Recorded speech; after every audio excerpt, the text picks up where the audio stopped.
है ना। तो ये कृपया करके इसमें डालिए, तो उससे क्या होगा, आपका जो क्राउड आ रहा है वो कंट्रोल्ड रहेगा। दूसरा, आपका जो आपको पता रहेगा आज मेरे पास कितना क्राउड है, मेरे कितने लोग जो हैं आज हमारे पास अपडेट कराने के लिए इसके लिए आने वाले हैं। तो कृपया करके इस पर जरा सोच विचार कीजिए। डिस्ट्रिक्ट जो टीम्स हैं और अपना जो स्टेट हेड्स हैं, आई विल रिक्वेस्ट देम कि उनको अवश्य इसके ऊपर ध्यान दे करके इसके ऊपर लेकर के आना चाहिए। उसके बाद है जो आप रोज काम करते हैं उसको हम देख सकते हैं। तो डेली जो आपकी हमारी रिक्वेस्ट ये है कि आप एनालाइज करें कि आपने अभी कितने पैकेट क्रिएट किए, उसमें से कितने अपलोड हो गए, कितने सिंक हुए, इसको देखना बहुत जरूरी है। अदरवाइज क्या होगा, आप देखेंगे नहीं, अपना कर देंगे, जब तक पहला पैकेट आपका सिंक नहीं हुआ दूसरे पे मच जाए तो समस्या क्या होगी कि बाद में वो पैकेट गुम हो जाएगा, आपने पता लगा आपने लोड ही नहीं किया। ये समस्या आई थी, हमने चेक किया, इसका एक नोटिफिकेशन भी दिया था, यूआईडीआई की तरफ से एक नोटिफिकेशन भी गया है।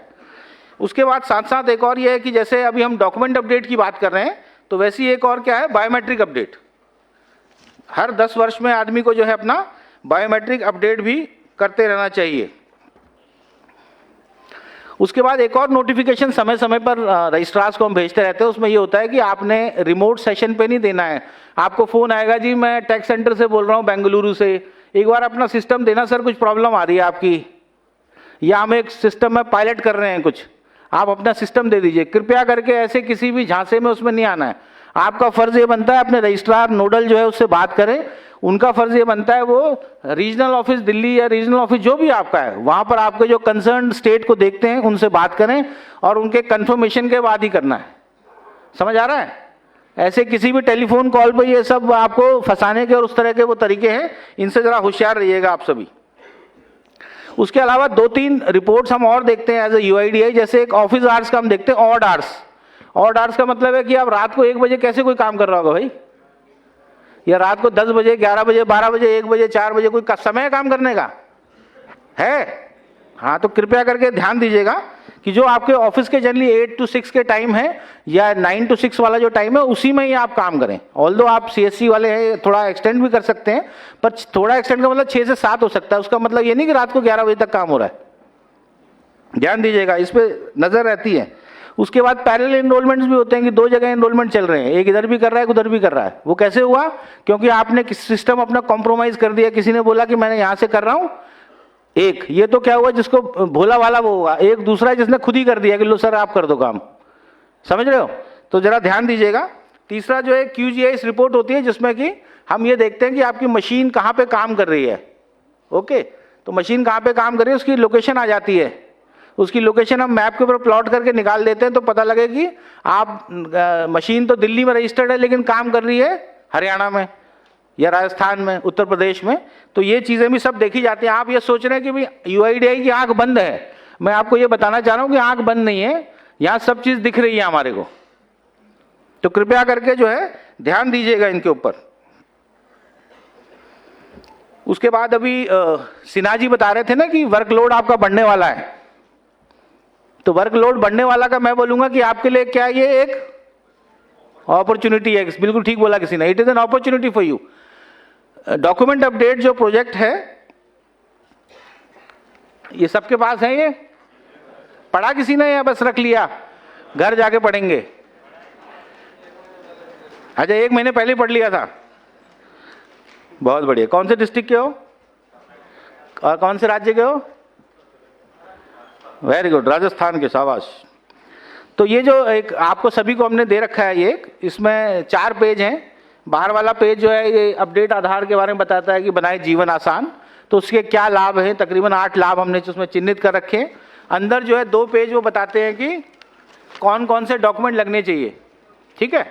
और आखिरी का जो पेज है वो तरीका बताता है कि ऑनलाइन ऑफलाइन में काम करने का हमारा क्या तरीका है। तो देखिए, आधार का जब मैं एक छोटा सा आपके साथ शेयर करूंगा। मैं दिल्ली राज्य भी देखता हूं, दिल्ली में हमारे आधार यूआईडीआई रन ASK हैं हमारे अपने। तो आज की तारीख में जो सबसे अच्छा काम जो हो रहा है वो यूआईडीआई रन ASK जो है वो कर रहे हैं। तो जब इनिशियली हमने यहाँ पे भी शुरू किया तो बड़ी दिक्कत परेशानी है, अरे साहब कोई करता नहीं है, लोग बोलते हैं हमें पता ही नहीं है, साहब डॉक्यूमेंट नहीं मिलते हैं, अरे साहब 50 रुपए ले रहे हैं, लोग कराने को तैयार नहीं, अरे साहब ये तो होता ही नहीं है, एक्स्ट्रा मैन पावर कहाँ से आएगी, ठीक है। तो जो तमाम काम नहीं करने के बहाने होते हैं ना, ये जो काम करना चाहता है वो रास्ता ढूंढेगा, जो काम नहीं करना चाहेगा वो, क्योंकि बहाना ढूंढने के लिए रास्ता ढूंढने की जरूरत ही नहीं, बैठे बैठे बहाना कुछ भी बना दो। तो इस तरह के बहाने बनाए जाते थे। किंतु परंतु हमारे जो डीडीजी सर थे, संजय सोहानी जी बोल के गए ना अभी मध्य प्रदेश इंदौर से सीहोर में जो घूम के आए, वो इंदौर में गए और इंदौर में जाकर के उन्होंने खड़े होकर के एक दिन काम कराया। और उस दिन जो इंदौर का था वो 300 इनरोलमेंट अपडेट वो दिन में करते थे। 300 इनरोलमेंट अपडेट दिन में, उन्होंने 90 डॉक्यूमेंट अपडेट किए उस दिन। आप ये सोचिए कि वो 300 इनरोलमेंट अपडेट पूरे दिन में वो करते थे और 90 उन्होंने इनरोलमेंट अपडेट एक दिन में किए, वो भी कब? 11 बजे से लेकर के शाम को 7 बजे उस दिन सेंटर बंद करना पड़ा क्योंकि भीड़ इतनी हो गई। तो क्या उन्होंने स्ट्रैटेजी अपनाई, वही स्ट्रैटेजी मैं आप सबके साथ शेयर करना चाहूंगा। तो तब तक हमें भी लगता था शायद नहीं हो सकता, लेकिन जब एक सेंटर में हो गया, अब हम सब पे भी दबाव आया, भाई अब आपके बॉस ही काम करके आ गए तो अब तो करना पड़ेगा। तो फिर दिल्ली सबसे नजदीक है, दिल्ली वाले ऑपरेशन एएसके मैनेजरों को बुलाया गया और उनको बताया गया कि भाई कोटा देख लो, सॉरी इंदौर छोटी सी जगह है और इंदौर में 300 में उसने भाई 90 कर दिए। तो 300 में 90 लगाएं तो कितनी एवरेज बनती है परसेंटेज में? 20, 30 से थोड़ा ऊपर। तो कहने का मतलब यह है कि भैया तो 30% कन्वर्जन रेट है, ऐसा कैसे हो सकता है? उसके बाद दिल्ली में जो है फिर जो हमारे एएसके मैनेजर्स हैं, ऑपरेशन मैनेजर्स हैं, वो फिर इसके ऊपर बिल्कुल एकदम समस्या उनको समझ आ गई, तरीका भी समझ आ गया और समस्या का तरीका समझने के बाद वो लग गए और आज की तारीख में तकरीबन जो है 100-125 हर सेंटर में आता है और हाईएस्ट एक दिन का 286 है, 286 document update in a day, जहां पे 16 मशीन की हमारी सेंटर्स हैं, 16 मशीन वाले सेंटर हैं। तो I am sharing with this you, आपके साथ मैं इसलिए शेयर कर रहा हूं ये बताने के लिए कि ये कर सकते हैं हम। ये सोच बदलने की जरूरत है, हमारे सोच में कमी है। काम में मार्केट में कोई कमी नहीं है, सही जायज काम में। ओके, तो 4 भाग हैं इसके। जो डॉक्यूमेंट अपडेट है वो चौथा अपडेट है, उसके पहले 3 भाग और हैं। सबसे पहला भाग होता है कम्युनिकेट। कम्युनिकेट मतलब जो आदमी आपके पास आया है उसको आपने बातचीत करनी है, उसको थोड़ा सा आपने कंफर्टेबल करना है। अब भैया मेरे पास टाइम नहीं, भैया आज तो हो गया, लंच का टाइम हो गया, अब ये क्या टाइम है आने का, ऐसे बात करोगे करवाएगा? जो करवाने आया था वो भी नहीं करवाएगा। कंफर्टेबल करोगे, उससे बातचीत करोगे, कम्युनिकेट करोगे, एक आप चैनल खोल रहे हो। उसके बाद उसको आपने एजुकेट करना है कि हाँ जी ठीक है। अच्छा, आपका देखिए एडवांटेज क्या है कि आप, मैंने पहले ही बताया ना कहाँ कहाँ फैले हुए हैं, कितने सारे आप लोग हैं, 15,000 दिखाया सिन्हा जी ने अभी एक्टिव हैं। तो आपकी रीच बहुत अच्छी है और आप जहाँ बैठे हैं सब आपके परिवार वाले होंगे, गोत्र वाले होंगे, गांव वाले होंगे, है ना, मतलब जान पहचान के सब लोग हैं। ऐसा कोई नहीं कि मतलब दिल्ली से वहां करवाने जाएगा, सीहोर ही जाके करवाऊंगा भाई, वहीं आपके आसपास के सब लोग हैं, आप भी वहीं के हैं। तो इसीलिए आपके लिए और आसान हो जाता है। तो क्या? Communicate then educate. उनको आपने ज्ञान देना है कि भाई ऐसे ऐसे करके, एक सरकार ने अभी ये चला रखी है, आधार की तरफ से आई है, जिसमें कि आपका अगर 10 वर्ष से पुराना जो डॉक्यूमेंट है, जिसमें आपने कभी भी अपना कोई भी अपडेट नहीं कराया, तो अवश्य आप इसको अपडेट कराएं। ठीक, जब आप एजुकेट करोगे तभी समस्या वो पूछे भाई इससे मुझे फायदा क्या है। पहले तो पूछेगा ना फ्री है क्या, फ्री में मांगते ना इंडिया है, तो फ्री। आप बैंक में जाते हैं, हमारा EKYC होता है, हर 1-2 साल में होता है कि नहीं होता? फ्री होता है वो, वैसे फ्री होता है, लेकिन बैंक आपसे एनुअल चार्जेस लेता है, सालाना चार्ज भी लेता है ना बैंक।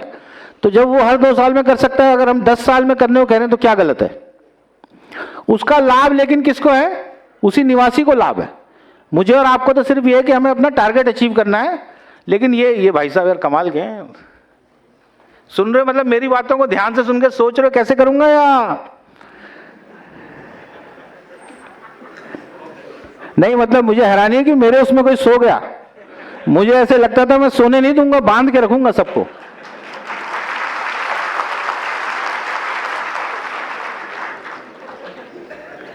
थॉट प्रोसेस वो निकल जाता है। कहां पे थे हम?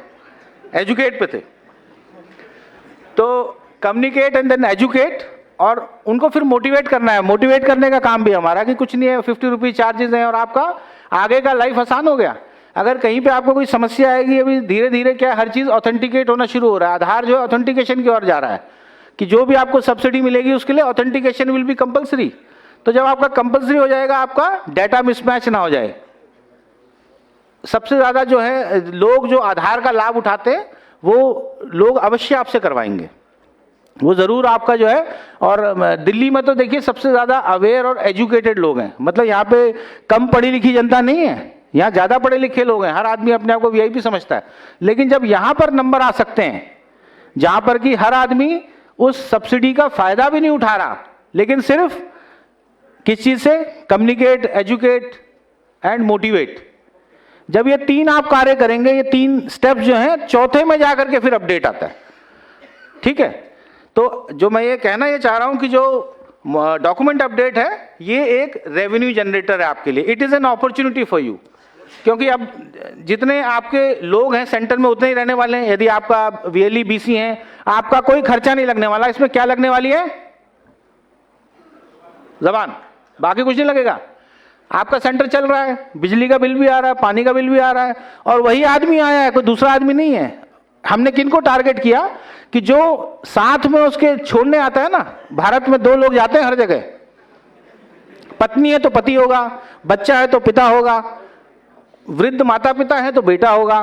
तो टारगेट आपका वो बेटा है, टारगेट आपका वो पिता है, क्योंकि उसके पास क्या है,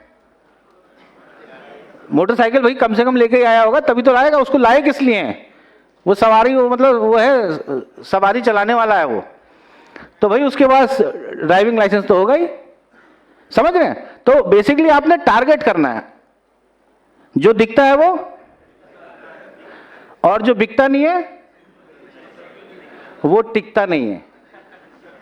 तो अगर आप बिकेंगे नहीं तो ये अस्तित्व का मसला है। तो कृपया करके जो डॉक्यूमेंट अपडेट है इसको बहुत ही आपने सीरियसली लेना है, और कुछ इसमें खर्चा नहीं है आपकी जेब से कि एक्स्ट्रा पैसे लगने वाले हैं, सिर्फ आपकी बातचीत लगने वाली है, आपकी जो है लाइजनिंग लगने वाली है, आपको उनसे जो कैसे आप लहजा करते हैं, कैसे बातचीत करते हैं, कैसे आप कम्युनिकेट कर रहे हैं, कैसे आप एजुकेट कर रहे हैं, कैसे आप उनको समझा रहे हैं कि क्यों ये जरूरी है उसके लिए। मेरा उसमें फायदा नहीं है, आपका फायदा है ये करवाने से, ताकि भविष्य में आपको आधार की जो भी सेवाएं ले रहे हैं, भारत सरकार की, राज्य सरकार की, जो भी आप सेवाओं का आनंद ले रहे हैं वो सुचारू ढंग से मिलती रहे, उसमें कोई भी अवरोध ना आए, स्पीड ब्रेकर। ठीक है, तो कृपया करके ये बताइएगा।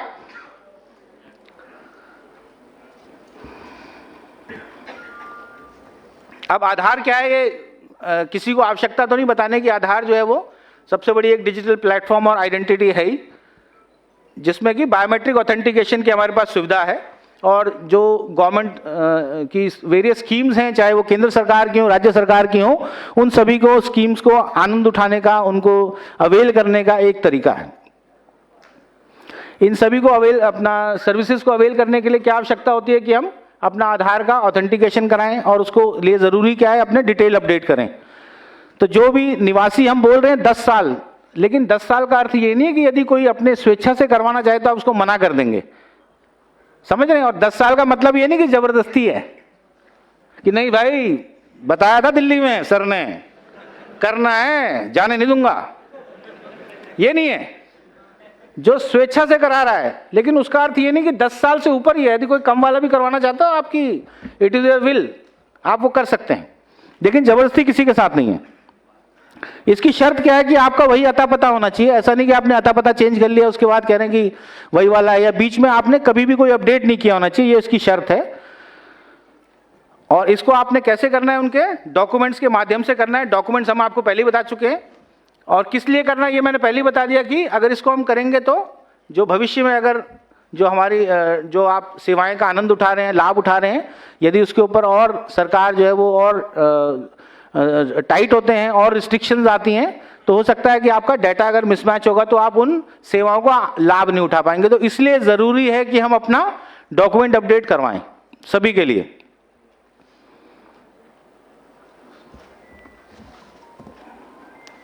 अच्छा, कैसे होगा अभी आप सब, ज्यादातर लोग तो आप कर चुके हैं। अच्छा, कितने लोग जिन्होंने नहीं किया अभी तक डॉक्यूमेंट अपडेट?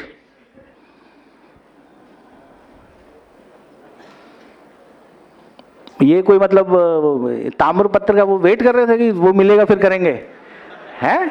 ऐसा क्यों नहीं कर रहे भैया? बाकी देखो, मतलब काफी कम लोग हैं, मैं देख रहा हूँ शायद 5 से 8% लोग भी नहीं जिन्होंने नहीं किया है। तो बड़ी अच्छी बात है कि आप जानते हैं। और ऑफलाइन मोड में कितने लोग काम कर रहे हैं? ऑनलाइन है क्योंकि आपका जनरली तो सारे ऑनलाइन पे ही हैं। ये ऑफलाइन वाला कौन है भाई? चलिए, तो इसके दो तरीके हैं, जैसे आप जानते हैं online mode and offline mode का, कि दो तरीके से हम जो है वो इसको कर सकते हैं अपना डॉक्यूमेंट अपडेट को। ऑनलाइन अपडेट के लिए आपको क्या चीज चाहिए? एक आरडी फिंगर चाहिए ना, सिंगल फिंगर आरडी डिवाइस, उसकी आवश्यकता है। That is the difference. Online offline मैं पहले बता चुका हूं, दोनों की एक ही कॉस्ट है। कितनी? जो फीस है, मतलब जो आप ले सकते हैं रेजिडेंट से, 50 रुपए है, और वो सब कुछ मिला के, मतलब उसमें जीएसटी शामिल है। ठीक है ना, 50 रुपए में जीएसटी शामिल है। मतलब ये नहीं बोला सर 50 बताया, तो ये नहीं पता था जीएसटी शामिल है सर। तो उसमें बोला एचजीएसटी, सीजीएसटी और अपनी भी जीएसटी लगा दी हमने। तो जीएसटी जो है वो शामिल करके 50 रुपए जो है ऑथराइज रेट है, जो आप उससे रेजिडेंट से ले सकते हैं, जो आप उनका डॉक्यूमेंट अपडेट का कार्य कर रहे हैं। अच्छा, अब ऑनलाइन कैसे करेंगे? इसकी प्रक्रिया क्या है कि ऑपरेटर जो है अपना स्कैन और डॉक्यूमेंट को अपलोड कर लेंगे, और उसकी जो उसकी रिक्वेस्ट है उसको ईसीएमपी में सबमिट कर देंगे। सबसे पहला कार्य वहां से शुरू होता है जहां पे आपने उसको क्या किया, मोटिवेट कर दिया, एजुकेट कर दिया। तो उसमें पहले आपने बीच में ये भी देख लेते हैं कि क्या इसका, आप भैया आधार कार्ड दिखा दो अपना, और क्या देखोगे दूसरी चीज, कोई भी पीओआई डॉक्यूमेंट है आपके पास? मैं उनको बता रहा हूँ वो कैसे टारगेट करते हैं, कैसे मतलब पूछते हैं रेजिडेंट से जब बात करते हैं। हमारे पास क्या है, जो आधार सेवा केंद्र, उसमें लोग अपना पब्लिक ग्रीवेंस को सॉर्ट आउट करने के लिए भी आते हैं कि जी मेरी ये समस्या है, इसको कैसे होगा और ये क्या होगा, या मेरा आधार नहीं बन रहा है, आपके पास भी आते होंगे। तो उसका वो चेक कर लेता है कि भैया क्या डॉक्यूमेंट है। मैं देख रहा था अभी लंच में कितना टाइम है अभी 15 मिनट। नहीं, वो श्रीनिवास जी के पास काफी वो है मसाला, सर वेट कर रहे हैं कि मैं कब छोड़ूं और मैं भी वहां से दे पाऊं आपको, है। तो 50 रुपीज जो है वो चार्जेस हैं। ये प्रोसीजर आप देखना चाहेंगे या ज्ञान है?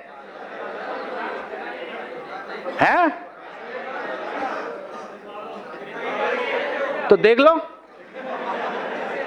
अरे भाई देख लो, उसमें तो ज्ञान की चीज ही नहीं है। उसमें क्या है, स्क्रीनशॉट ले रखे हैं, वो देखिए, स्क्रीन की ओर देखें।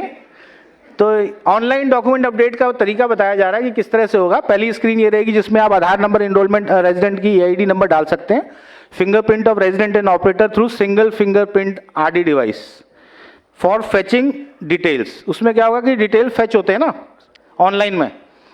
उसके बाद क्या है, जब आप रेजिडेंट का ईआईडी नंबर, आधार नंबर, फिंगरप्रिंट लगा देंगे ऑपरेटर का अपना, तो उससे फाइंड आधार टैब को दबाना है, फाइंड आधार।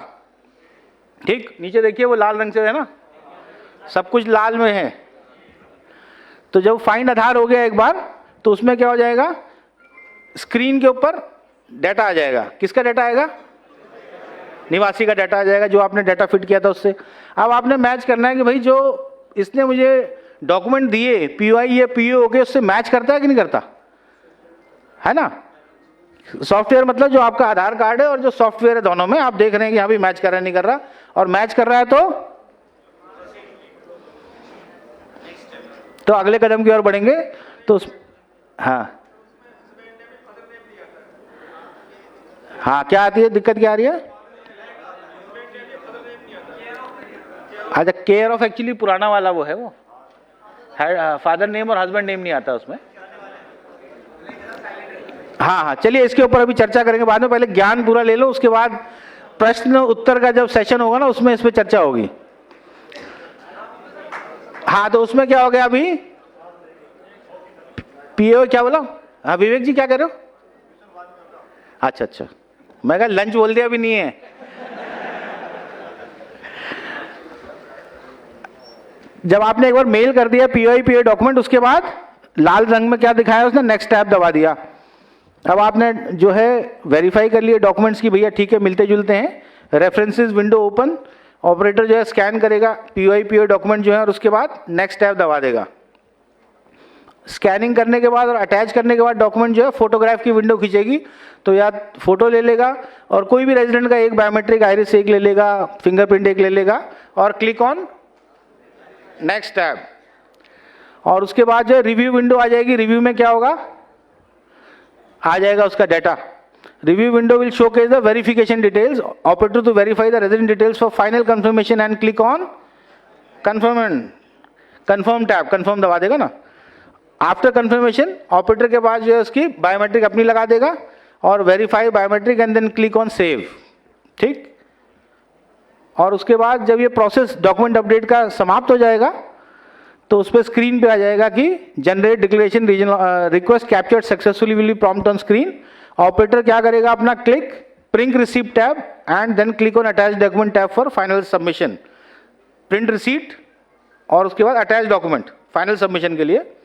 और उसके बाद ऑपरेटर अटैच कर देगा रेजिडेंट की साइंड प्रिंट रिसीट और उसके साइंड इनरोलमेंट फॉर्म और क्लिक कर देगा सेव टैब के ऊपर. ये सब कर रखा है ना, ऐसे क्यों देख रहे हो मेरी तरफ फिर.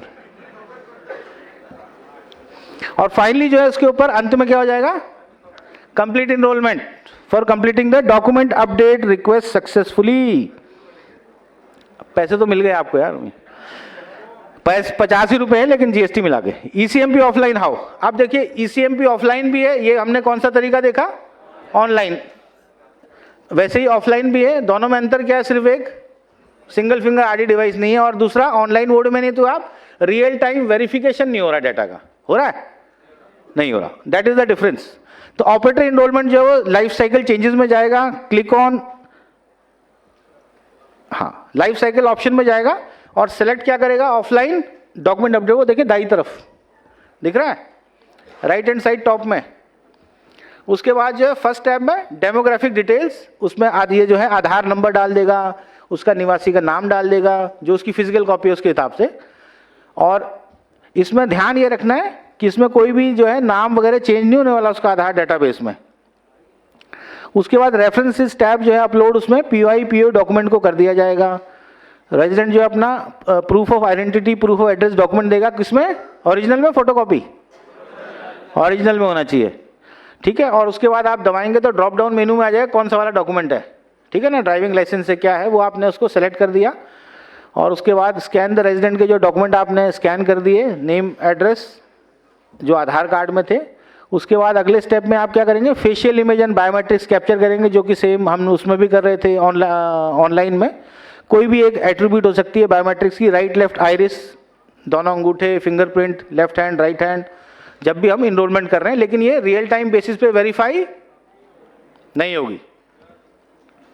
और रिव्यू सेक्शन में केयरफुली चेक करना है आपने जो भी डिटेल्स थे हमारे रेजिडेंट्स के, और उसको फिर क्या करना है, कंफर्म और फिर थैंक यू. चलिए,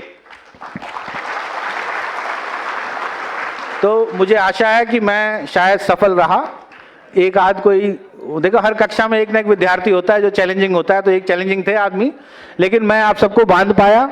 और मुझे उम्मीद है, मुझे विश्वास है, बल्कि उम्मीद ही नहीं, कि डॉक्यूमेंट अपडेट जो इसको एक बहुत बड़ा, जैसे आप फील्ड पे जाने वाले हैं, आप 500 लोग कब जा रहे हैं, कल, मतलब कल परसों से जो एकदम से हमारे सिस्टम के ऊपर ओवरलोड कर दोगे आप लोग, है ना. इतना काम आने वाला है, इतना काम आप लोग इस अपॉर्चुनिटी को अवेल करने वाले हैं. इस नॉलेज को जो आपने यहाँ ग्रहण करने वाले हैं, सीखने वाले हैं, अपने तक मत रखिएगा. कृपया पास इट ऑन. 2-3-4 लोगों को अवश्य दें. उन 2-3-4 को बोलो आगे 2-3-4 को दें. चेन सिस्टम सुना है ना, कौन सी पिक्चर में था,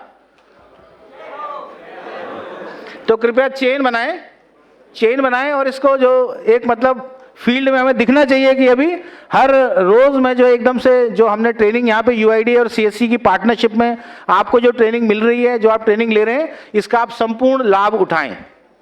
तो ये मैं आशा कर सकता हूं आप सबसे. ये ऊपर वाले कुछ नहीं बोल रहे हैं, वो लंच के वो पहले देख रहे हैं, पीछे हम उतरेंगे. तो आप करेंगे ये काम अभी. चलिए, बहुत बहुत धन्यवाद. Thank you very much.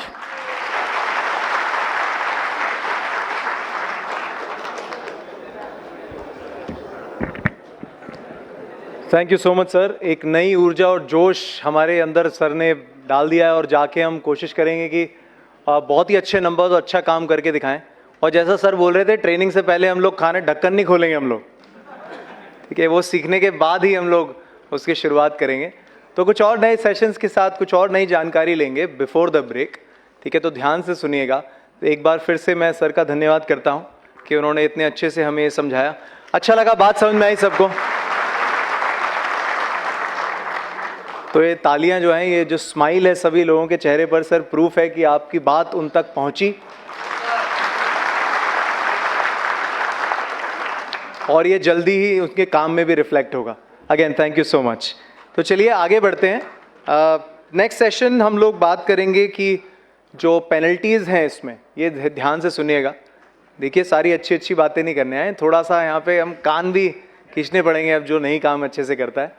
So penalties भी कुछ लगेंगे इसके ऊपर कि अगर काम ठीक से नहीं होता है तो उसके ऊपर मैं रिक्वेस्ट करूंगा, हमारे साथ श्री RVN श्रीनिवास सर हैं, डायरेक्टर UIDAI से, उनसे मैं रिक्वेस्ट करूंगा कि उसके बारे में आपको ब्रीफ करें। इनफैक्ट इसके बाद उनकी एक टीम भी है प्रॉपर जो आपको और जानकारी देंगे इसके बारे में। Sir please.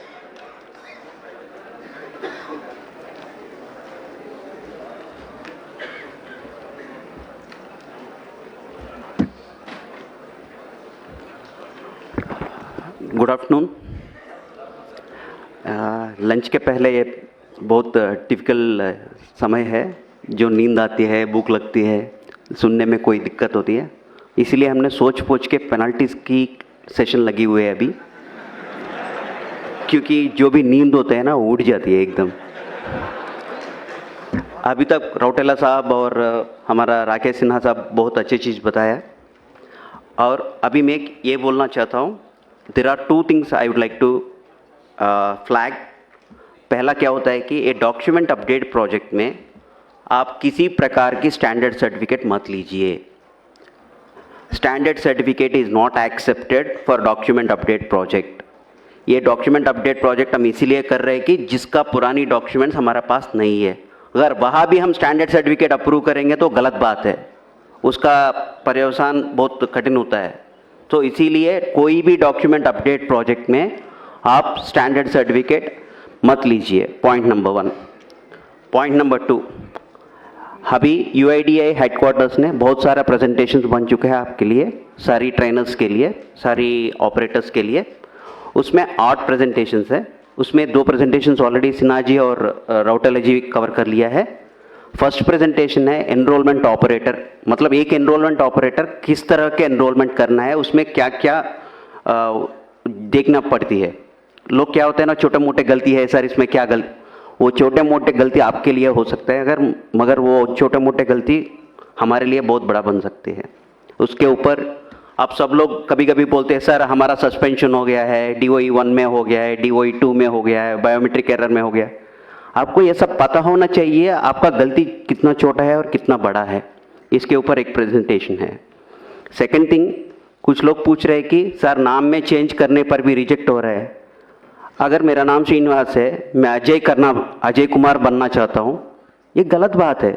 वो अजय कुमार बन के क्या कर रहे हैं आपको मालूम है? वो किसी दूसरे के प्रॉपर्टी को भी लेके जा रहा है।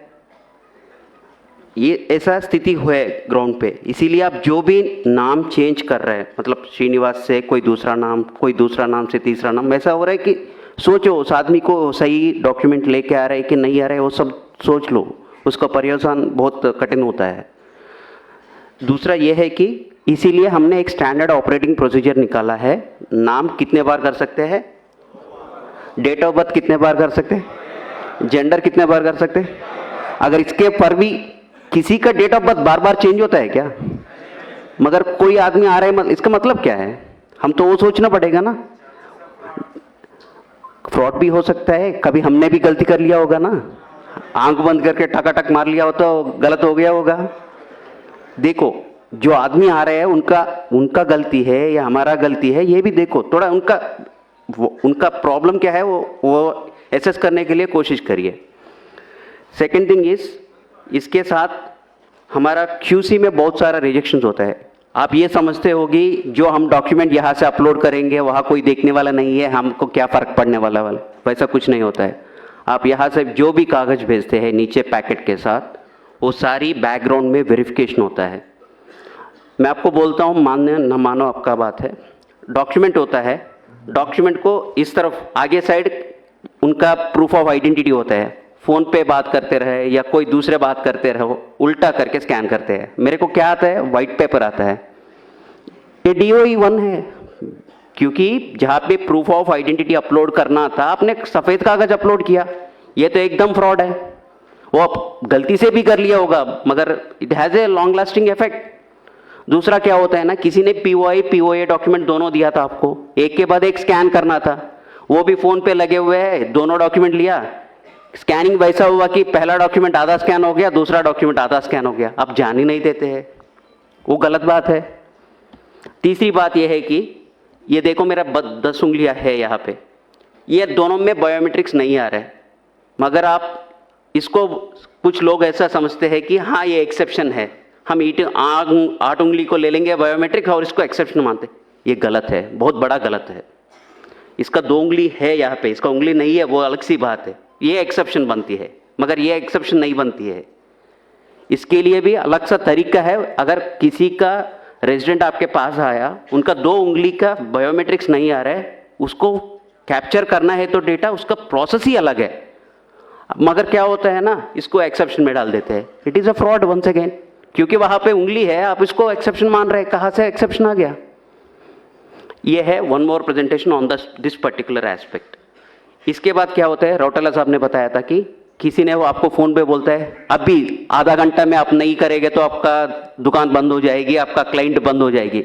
ये सब क्या होता है, आपको मैसेजेस आता है ना क्रेडिट कार्ड्स वगैरह वगैरह में, आगे आधा घंटा में बिजली का बिल नहीं भरेगा तो आपका बिजली काट जाएगी, वो सब फॉल्स है ना, मालूम है ना आप लोग सबको।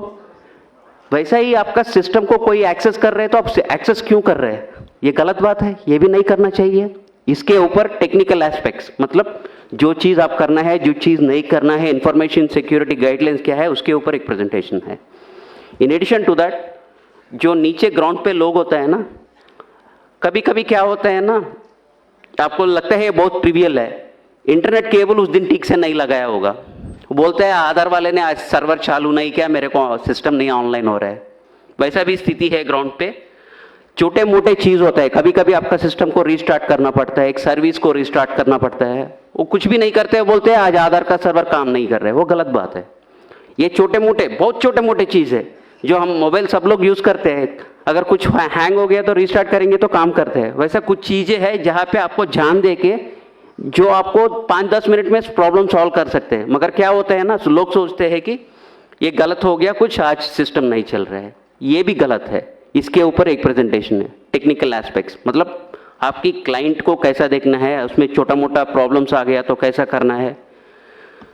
तीसरा प्रेजेंटेशन ये है कि आपको हर दिन GPS आपको सिंक करना होता है, मगर क्या होता है ना, कभी कभी जल्दीबाजी में आप GPS कनेक्ट करने के टाइम पे उसका जो समय देना है 30 सेकंड या 15 सेकंड का टाइम देना है, आप नहीं देते हैं।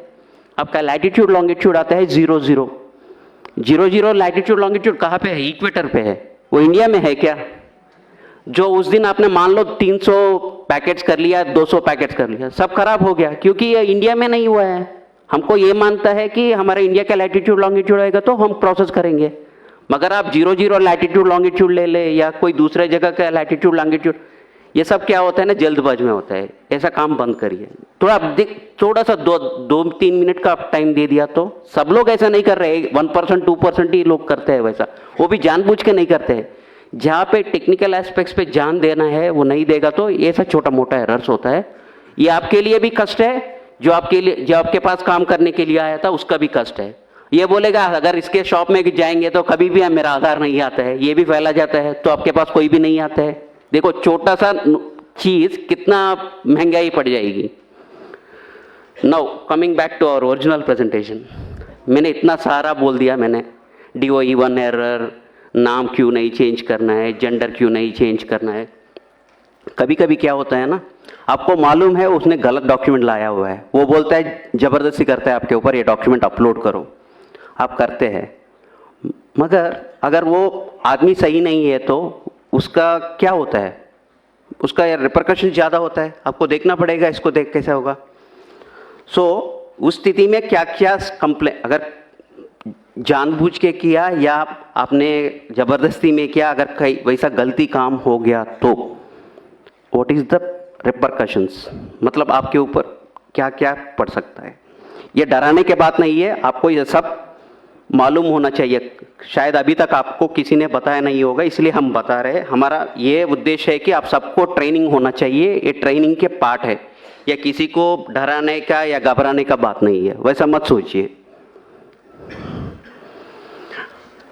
अगर आप आधार सिस्टम में काम कर रहे हैं, 3 acts are applicable. First is Aadhaar act, second is IPC Indian penal code, third is information technology act. ये तीनों एक्ट के ऊपर एफआईआर डाल सकते हैं अगर गलती बहुत बड़ा है तो। ये किस तरह का गलती हो सकते हैं? पहला वाले अनऑथराइज्ड ऑपरेटर। अगर किसी सेंटर पे, आधार सेंटर पे आपका बॉस बाहर जाते हुए आपको गम्मी फिंगर दे के जाते हैं, वो यूज करते पकड़े गए तो section 36 and 42 of Aadhaar act, section 66 of IT act, section 419, 420, 468, 471 आईपीसीआर चालू हो सकता है। ये इसके कुल मिला के 14 साल हो सकता है। तो ये ऐसा कभी सोचना मत, मतलब अगर किसी ने भी आपको बोलेगा अरे यार मैं भाई 1 घंटा के लिए बाहर रहा हूँ, ये गम्मी फिंगर ले लो, काम करो, मना कर लो, बिल्कुल मना कर लो। वैसा काम बिल्कुल ही नहीं करना है, सोचना भी नहीं है। आपको कभी कभी क्या होता है ना, आपको सीएससी सेंटर होता है कई सेंटर पे, उस दिन घर में कुछ शादी है, कुछ काम है, क्या करते हैं, हाँ यार सिस्टम लेके घर में करेंगे, क्या फर्क पड़ेगा। हमको सब पता चलता है आपका सिस्टम कहाँ होना है। आप सुबह सुबह जीपीएस सिंक करते हैं ना, तब मेरे को पता चलता है आपका सिस्टम कहाँ पे है। वो सिस्टम से मैं सोचता हूँ ये यहाँ पे है या कहीं दूसरा जगह काम कर रहे हैं। मतलब जहाँ पे आप काम करना चाहिए वही काम करना है। अगर सिस्टम लेके घर में करो या राजस्थान ऑपरेटर जाके दिल्ली में काम करो, दिल्ली वाले जाके जम्मू कश्मीर का काम करो, वैसा नहीं करना चाहिए। अगर उस तरह का काम करेगा तो फिर से उसके ऊपर ये सारी सेक्शंस चालू हो सकता है। ये सब मत करना है। Next one is ECMP client operator compromised. ये देखो अभी बोल रहा हूँ मैं, आप किसी को आपका रिमोट डेस्क दे दिया, आपने आपका सिस्टम को कॉपी कर लिया, इसमें आपको कोई दोष नहीं है, गलती नहीं है, मगर क्या हो गया, आप उसका पार्टी बन गया। आप वो सिस्टम का, आपका सिस्टम्स डिटेल्स लेके कहीं दूसरे जगह सिस्टम चल रहा है, उसको जवाब कौन देने पड़ेगा? आप लोगों को ही देना पड़ेगा। किसने बोला आपको देने को? आपने उस समय क्यों नहीं सोचा था ये सिस्टम देना है, ये सही आदमी है, गलत आदमी है, कौन है, सोचना पड़ेगा ना उस वक्त। वो भी नहीं करेगा तो भी उसके ऊपर भी इतना सारा सेक्शंस लागू हो जाएगा। अगर आपके पास बहुत लोग आते हैं, किसी ने, मैं आपके पास आया था, मैं अपना POA डॉक्यूमेंट्स आपको दिया था, आपने मेरा आधार पैकेट बनवाया था। अगर आप उस समय एक एक्स्ट्रा जेरोक्स कॉपी निकला या किसी को आपकी पास जो भी रेजिडेंट्स आ रहे हैं उसका आइडेंटिटी इंफॉर्मेशन किसी दूसरे के साथ शेयर कर लिया, वो बहुत बड़ा गलत है, वैसा मत करिए। Section 37 of Aadhaar act is applicable in such case. मतलब आपके पास कोई भी आ रहा है आदमी, उनका जो भी डिटेल्स है, वो पर्सनल डिटेल्स है या एड्रेस डिटेल है, जो कुछ भी है वो किसी के साथ नहीं शेयर करना है किसी भी स्थिति में। वो आरओ पूछेगा, आरओ को बोलना पड़ेगा, इसके मतलब नहीं है आरओ को नहीं बोलेंगे, नहीं, जब इंक्वायरी आएगा आरओ को बोलना ही पड़ेगा। मतलब आपस में किसी दूसरे के साथ वो किसी का डिटेल्स नहीं शेयर करना है। अभी तक सर ने बताया कि फोन करेंगे हम, अगर 5 लोग बोलेगा कि हाँ ये ज़्यादा चार्ज कर रहे हैं, हाँ हो जाएगा, डिसएसोसिएशन हो जाएगा, सस्पेंशन हो जाएगा, फिनेंशियल पेनल्टीज लग जाएगी। ये सब क्यों करना है? जब आपको सरकार ने नोटिफाई किया था इतना ही पैसा लेना है, उतना ही पैसा ले लीजिए ना। अगर 1 भी रुपये ज़्यादा ले लिया उसके पर्यवसान के ऊपर, ये देखो section 42 of the Aadhaar act will be applicable on that. ये सब सेक्शंस, इसका सजा वगैरह वगैरह सब आपकी आधार का जो किताब है ना, छोटा किताब है ना, उसमें सारी इसका इंफॉर्मेशन मिला है। ये देखो, appropriating the identity of an Aadhaar number holder by changing or attempting to change the demographic or biometric information of an Aadhaar number holder. ये मैं वो ही बोल रहा हूँ, किसी दूसरे का आधार व्यक्ति का, मान लो मेरा नाम श्रीनिवास है, मेरा, आपको मालूम है मेरा नाम श्रीनिवास है, कोई मैं आके आपको बोला अरे यार मेरा नाम श्रीनिवास से कुमार राकेश सिन्हा कर लो, मैं कुछ काम करना है उसके नाम पे बोल के बोलेगा, तो आप उसमें पार्ट मत लेना। वो सारी वैसा ट्रांजैक्शंस को, सस्पिशियस ट्रांजैक्शंस है, उसको एंकरेज मत करो और से strong on such transactions and don't encourage such transactions, उसका बहुत बड़ा असर हो जाता है। दूसरा यह है कि pretending to be an agency unauthorised to collect identity information of a resident. आप सीएससी पहले था, अभी किसी के कारण से आपका डिसकंटिन्यूएशन हो गया है, आप लोगों को ये मत बताना कि हाँ अभी भी मैं आधार का ऑपरेटर हूँ, मैं काम कर सकता हूँ, आपका ये करवा सकता हूँ, वो करवा सकता हूँ बोल के मत बताना। अगर वो भी करेगा वो भी गलत है, उसका भी पेनल्टी 3 साल की है सज़ा है और 10,000 की पेनल्टी है। और दूसरा ये है कि intentionally transmitting information collected during enrolment authentication to unauthorised person, मतलब आप पहले भी वही बताया था, किसी के साथ आप इन्फॉर्मेशन शेयर करेगा तो 3 साल की सज़ा और 10,000 का पेनल्टी, कभी कभी 1 लाख की पेनल्टी भी हो सकता है कि कंपनी के ऊपर, अगर कंपनी इन्वॉल्व है तो उसमें। ये unauthorised access to central identity data repository, मतलब कोई दूसरा की तरफ से कंप्यूटर के साथ कोई सॉफ्टवेयर डुप्लीकेट सॉफ्टवेयर यूज़ करके जो भी करेगा वो सब ऑलरेडी एक्ट में इंक्लूडेड है। अगर कोई भी इसमें जानबूझ के या गलती से भी आप इसमें इन्वॉल्व हो गया तो इसका पर्यवसान बहुत अलग सा है। इसलिए अब जो भी इंटेंशनली और intentionally don't get involve in that activities. अगर जो भी टैंपरिंग ऑफ डेटा करना चाहते हैं, मतलब डेट ऑफ बर्थ मेरा है 2005, मैं आपको बोलता हूँ 2010 करवा लो भाई, अगर वो कुछ प्रोसेस में कुछ करना शुरू कर लिया वो भी बड़ा imprisonment up to 10 years in such cases, वो वैसा मत करिए। Unauthorized use of identity information of an individual by requesting entity or offline verification, ये क्या है ना, कभी कभी सर ने सुबह बताया था ना, एक आइडेंटिटी कैसा पता होना चाहिए, QR कोड स्कैन करने से उनका आइडेंटिटी पता चलेगा। अब QR कोड स्कैन करके कोई दूसरे वाले को ये मत बताना इनका इन्फॉर्मेशन डिटेल्स क्या है, जिसका चाहिए वो करेगा, आपका नहीं है, जिम्मेदारी नहीं है वो।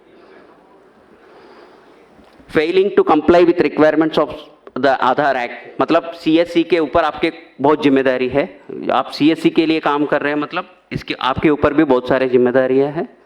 आप अगर वो कंप्लाई ना करेगा तो उसके ऊपर भी पेनल्टीज होता है। In addition all these things, कोई भी तरफ का एक्सप्लिसिटली नहीं डिफाइन किया हुआ है, कोई भी गलतियां है जिसमें एक्शन करना है उसका भी इम्प्रिजनमेंट पनिशमेंट है। ये आपको सबको पता होना चाहिए, क्योंकि इतना बड़ा प्रोजेक्ट कर रहा है, इसमें कष्ट भी होते हैं और हमारा इसके लाभ भी होते हैं। लाभ हम सबको मालूम है, कष्ट और नष्ट भी सबको मालूम होने से क्या होता है, हम ठीक से काम कर पाएंगे। जो हम सोचते हैं छोटे मोटे गलतियां हैं वो छोटे मोटे नहीं होते हैं, उसका असर बहुत अलग सा होता है। अब तक तो मैं आधार एक्ट का पेनल्टीज बताया था, आधार एक्ट के साथ IPC पेनल्टीज भी चालू होता है कभी कभी। पनिशमेंट फॉर क्रिमिनल कॉन्स्पिरेसी, अगर किसी ने स्टैंडर्ड सर्टिफिकेट दुकानदार वाले से ये करके हाँ वहाँ जाके स्टैंडर्ड सर्टिफिकेट लेके आइए आपका आधार अपडेट बन जाएगी बोलेगा, वैसा एंकरेज करेगा तो वो भी अलग सी बात है। Whomsoever is party to criminal conspiracy to commit an official offense punishable with death or rigorous imprisonment, कुछ भी हो सकता है। जब पढ़ लीजिए, अंग्रेजी पढ़ लीजिए, ये सब इंटरनेट में भी आपको मिलता है, आपको बस ध्यान देना है। अगर इसके ऊपर आप गलती करेंगे तो उसका पर्यवसान क्या होता है। Section 419 punishment for cheating by personation, अगर आप किसी का नाम लेके जाके आधार में अपना डिटेल्स अपडेट करके, मैं वही बोल रहा हूँ ना, मैं श्रीनिवास हूँ, राकेश कुमार सिन्हा बनना चाहता हूँ, वो चीटिंग है। अगर वो भी आप भी जानबूझ के या बिना जानबूझ के भी आप उसमें शामिल हो गया, उसका पर्यवसान सीरियस होता है। 420 ये सबको मालूम है, 420 का केस क्या होता है, गलती जो भी किस तरफ की भी गलती करेगा तो वो 420 में आता है। 467 फोर्जरी ऑफ वैल्यूएबल सिक्योरिटी, मतलब आप फोर्जरी करो या डॉक्यूमेंट को, कुछ लोग क्या कर रहे हैं कि जब आशीष हमारा QC मैनेजर वो यहाँ पे है, लंच के बाद वो एक QC के ऊपर कौन सी एरर्स होती है वो सब बताते हो। आपके पास बर्थ सर्टिफिकेट लेके एक आदमी आता है, मगर बर्थ सर्टिफिकेट में डेट ऑफ बर्थ में व्हाइटनर लगा के डेट ऑफ बर्थ चेंज किया है, मतलब डॉक्यूमेंट इज टैम्पर्ड। उस डॉक्यूमेंट को एक्सेप्ट ही नहीं करना चाहिए था, मगर लोग देखते ही नहीं है, ध्यान नहीं देते हैं, वो स्कैन करके अपलोड करते हैं, वो DOE 1 में आते हैं। मतलब जो गलती कर रहे हैं उनके साथ आप उनको सहायता कर रहे हो, क्योंकि डॉक्यूमेंट में जब व्हाइटनर लगा के डेट ऑफ बर्थ और नाम चेंज किया हुआ है, आप उस डॉक्यूमेंट को क्यों एक्सेप्ट कर रहे हैं? एक्सेप्ट नहीं करना चाहिए था। ये भी 468 वही पे forgery, the intention of the forgery is for cheating, उसके लिए पनिशमेंट है। 471 यूजिंग ए जेन्युइन फोर्ज्ड डॉक्यूमेंट और इलेक्ट्रॉनिक रिकॉर्ड, मतलब आपको ये मालूम है ये जेन्युइन रिकॉर्ड नहीं है, फिर भी आप यूज कर रहे हैं इसको आधार जनरेट करने के लिए। सर ने बताया था ना सुबह 11% आपका रिजेक्शन हो रहा है, मतलब आप 10 लाख ट्रांजैक्शंस कर रहे हैं, उसमें 1,10,000 ट्रांजैक्शंस आर गेटिंग रिजेक्टेड, उसमें 9% of the documents are rejected for want of the proper documents, list of applicable documents. आप लिस्ट ऑफ एप्लीकेबल डॉक्यूमेंट्स से नहीं करते हो, कोई दूसरा डॉक्यूमेंट लेके करते हो, that is a serious offence. In addition to that, जो मैंने बोला था ना, white paper scanning, dual scanning of 2 papers एक साथ, जो टैम्पर्ड डॉक्यूमेंट, कभी कभी नाम में गैजेट नोटिफिकेशन भी एडिटिंग कर रहे हैं एडोब फोटोशॉप के साथ। अगर कोई भी आपके पास गैजेट नोटिफिकेशन लेके आ रहे हैं, आप देख लो वो सही है कि नहीं है, क्योंकि लोग उसके भी फोटोशॉपिंग करके आ रहे हैं। थोड़ा ध्यान से रहिए, वो बहुत बड़ा ये पंगा हो जाएगा। आप जो भी डॉक्यूमेंट, कोई भी प्रकार के डॉक्यूमेंट लेके आपके पास आ रहे हैं, specially name change, date of birth change, gender change का कोई भी आ रहा है, अगर वो कोई भी डॉक्यूमेंट लेके आ रहे हैं और उनका एक्सेप्शन हैंडलिंग प्रोसेस में आ रहे हैं, मतलब उनका इंटेंशन सही नहीं होगा। कभी कभी आप देख लीजिए उनका डॉक्यूमेंट सही है कि नहीं है। अगर आप संतुष्ट नहीं है तो आप सीधा सीधा बोल दीजिए कि सर ये डॉक्यूमेंट से मेरे दुकान में नहीं होगा, मेरे सेंटर में इसका अपडेट नहीं चलेगा। सीधा बताइए, कोई गलती नहीं है उसमें। मगर आप जहाँ आप फील होते हैं कि ये डॉक्यूमेंट करने से मेरे को कोई अच्छा नहीं लग रहा है, मेरे को कुछ डाउटफुल लग रहा है, सस्पिशियस लग रहा है, आप उससे दूर रहिए ना, उसमें इन्वॉल्व ही मत हो जाइए उसमें। नाउ, हमने अभी तक आधार एक्ट का कानून का सेक्शन सुन लिया, आईपीसी का सेक्शन सुन लिया, अभी है आईटी एक्ट। ये तीनों एक्ट एक ही साथ लागू होता है।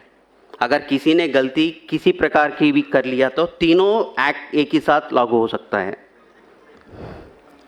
Section 65, tampering with computer source document, मतलब वही है, कंप्यूटर में स्कैन करके अपलोड कर रहे हैं, वही है। सेक्शन 66, कंप्यूटर रिलेटेड ऑफेंसेस, ये वही है। कंप्यूटर के साथ अगर किसी ने डुप्लीकेट सॉफ्टवेयर बनाया, उसके ऊपर काम कर रहे हैं, वो भी एक सेक्शन है।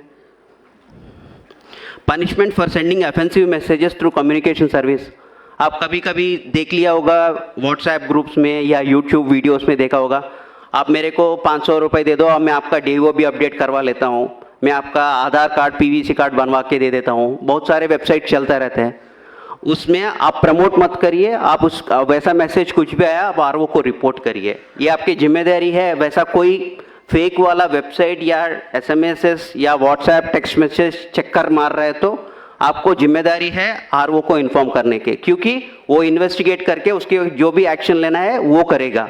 जब तक आप नहीं बताएगा तो, क्योंकि हमको भी सारी चीज़ें नहीं मालूम पड़ता है, आपका जिम्मेदारी भी है हमको बताना है ऐसा काम चल रहा है सर, इसको थोड़ा देख लीजिए सर, ये डाउटफुल केस है। This is one more section. Another section is 66B, punishment for dishonestly receiving stolen computer और कम्युनिकेशन डिवाइस। अगर किसी ने आपको बोला है कि आधार किट, आपको मालूम है आधार किट जिम में मिलता है, अगर किसी ने आधार किट कहीं दूसरे जगह से लेके आपको बोल रहे कि ये 1 लाख का किट है, मैं आपको 10,000 में दूंगा, लेके काम कर लो, मत करो वैसा, वो भी इसमें पड़ सकता है। Section 66C, punishment for identity theft. मैं वही बोल रहा हूँ ना, श्रीनिवास बन गया अजय कुमार, वो तो अलग सी आइडेंटिटी थेफ्ट की बात है। वो मेरा आइडेंटिटी बदल रहा हूँ, किसी का आइडेंटिटी लेके किसी को दूसरे को दे रहा हूँ, कोई डेथ पर्सन का आइडेंटिटी लेके कोई दूसरे को दे रहा हूँ, ये सब थोड़ा देखना पड़ेगा। Punishment for cheating by impersonation using computer source, बस वही है, कोई कंप्यूटर का डॉक्यूमेंट लेके, कंप्यूटर के हिस्सा लेके हमने किसी का आइडेंटिटी चेंज करने का, बदलाव करने का कोशिश किया तो that is a very punishable, seriously punishable offence. बस इतना ही है। अब